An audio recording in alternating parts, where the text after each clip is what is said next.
नमस्कार, आज आपण करणार आहोत उपवासाची पुरी।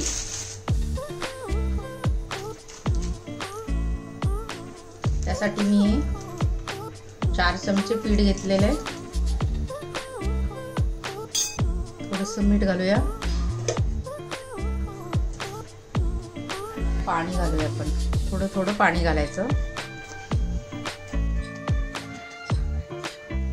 पाणी जास्त घालायचं नाही, म्हणजे पिठाला जास्त पाणी लागत नाही।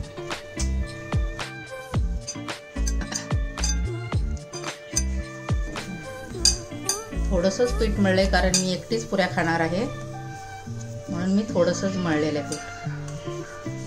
आता याच्या किती पुऱ्या होतील? छोट्या 6 पुऱ्या होतील, तेवढ्या मला बस झाल्या। आता आपण एवढ्या पुऱ्या करून घेऊया। आता आपले पीठ मळून झालेले आहे, पण झाकण ठेवूया।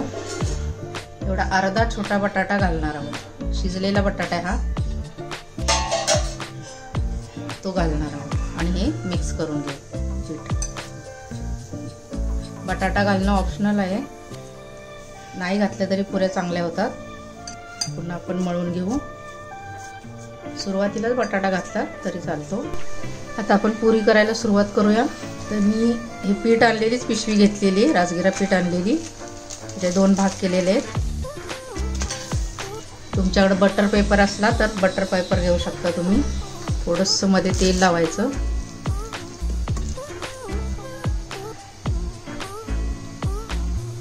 तेलाचा हात घ्यायचा, असं ठेवायचं।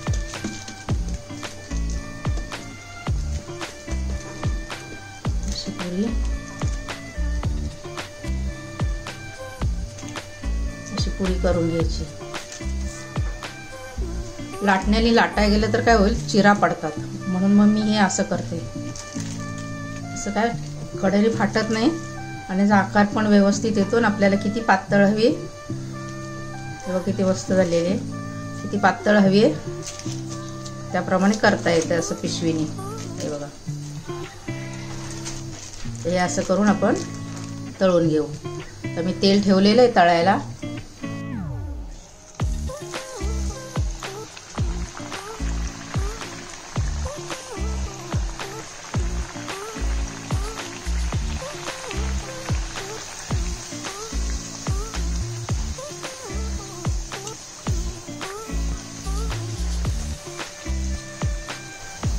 कसे टम फुगलेले।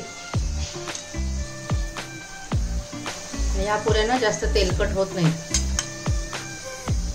ते आता तळताना तुम्हाला दिसत असल्या, पण नंतर थंड झाल्यावर अजिबात त्या तेलकट राहत नाहीत। माझी रेसिपी तुम्हाला आवडली असल्यास लाईक करा, शेअर करा, सबस्क्राईब करा।